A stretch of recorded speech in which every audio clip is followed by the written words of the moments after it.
Good morning students. आज हम discuss करेंगे अपना केस नंबर सेकंड। लास्ट में हमने डिस्कस किया था e raise to power a x वाला। अब हम डिस्कस करेंगे साइन एंड कॉस के फंक्शंस।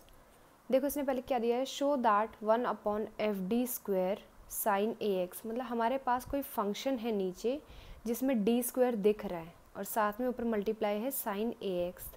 तो हमें क्या पुट करना है, सिर्फ जहाँ पे डी स्क्वायर है वहाँ पे माइनस ए स्क्वायर पुट करना है।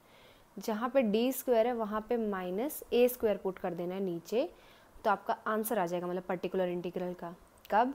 जब नीचे वाला ज़ीरो ना बने, मतलब हमारे पुट करने के बाद ये ज़ीरो नहीं बनना चाहिए।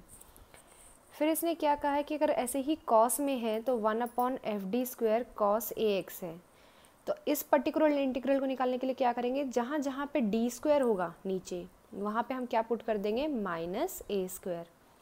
लेकिन कब? जब नीचे वाला ऐसे पुट करने के बाद ज़ीरो ना बने। अब इसमें आता है केस ऑफ फेलियर कि अगर ये ज़ीरो बन गया तो क्या होगा।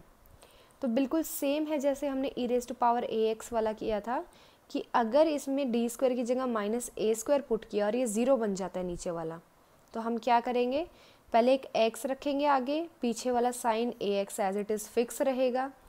बस नीचे वाले का क्या कर देना है, derivative with respect to capital D.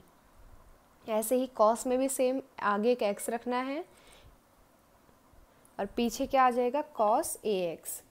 और उसमें हमें क्या करना है, ये तो फिक्स हो गए, हम क्या कर देंगे, नीचे वाले का डेरिवेटिव। नीचे वाले का डेरिवेटिव करने के बाद हम देखेंगे फिर से कि अब भी क्या वो केस ऑफ फेलियर बन रहा है या फिर आगे ठीक चल जाएगा काम हमारा।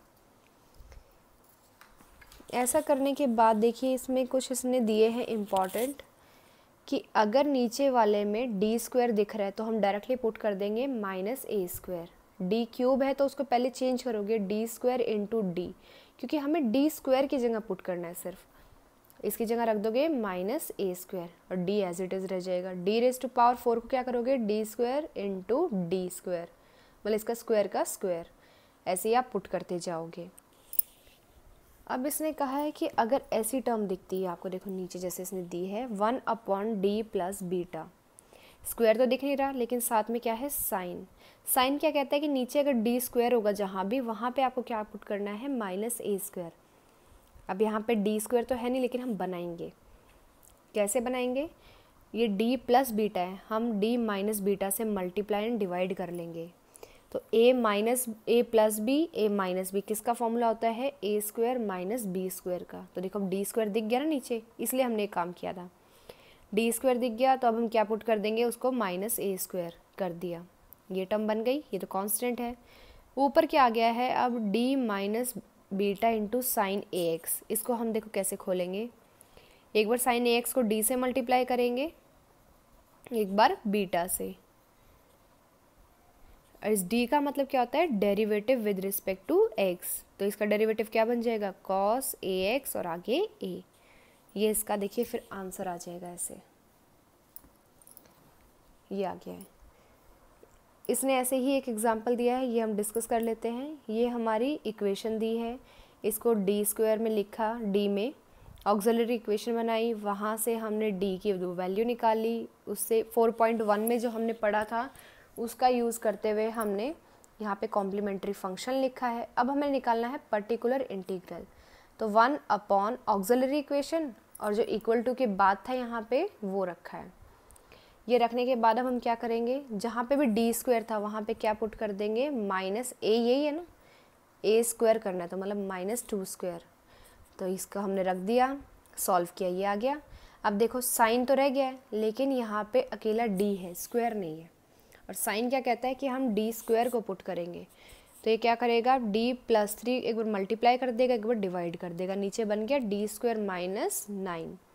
अब इसकी वैल्यू पुट की, वैल्यू पुट करने के बाद नीचे 13 आ गया। अब ठीक है, ज़ीरो तो नहीं है। अब इस डी को क्या करोगे, एक बार इससे मल्टीप्लाई, एक बार 3 से। और डी का मतलब क्या है, इसका derivative with respect to x. तो आपका वहाँ से आंसर आ जाएगा। अब केस ऑफ फेलियर मैं आपको और बता देती हूँ, अगर इस मुझे दिख रहा है किसी एग्जांपल में।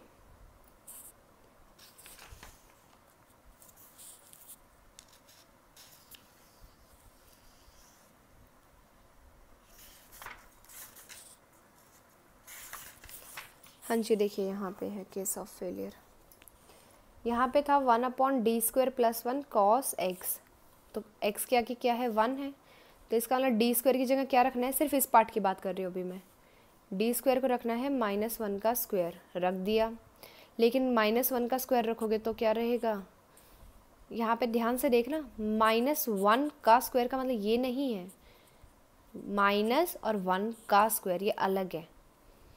-a का स्क्वायर नहीं लिख रहे हैं हम, लिख रहे हैं -a² कि पहले a² निकालो फिर उसके आगे माइनस का साइन लगाओ, तो इसमें कंफ्यूज मत होना आप एग्जाम में।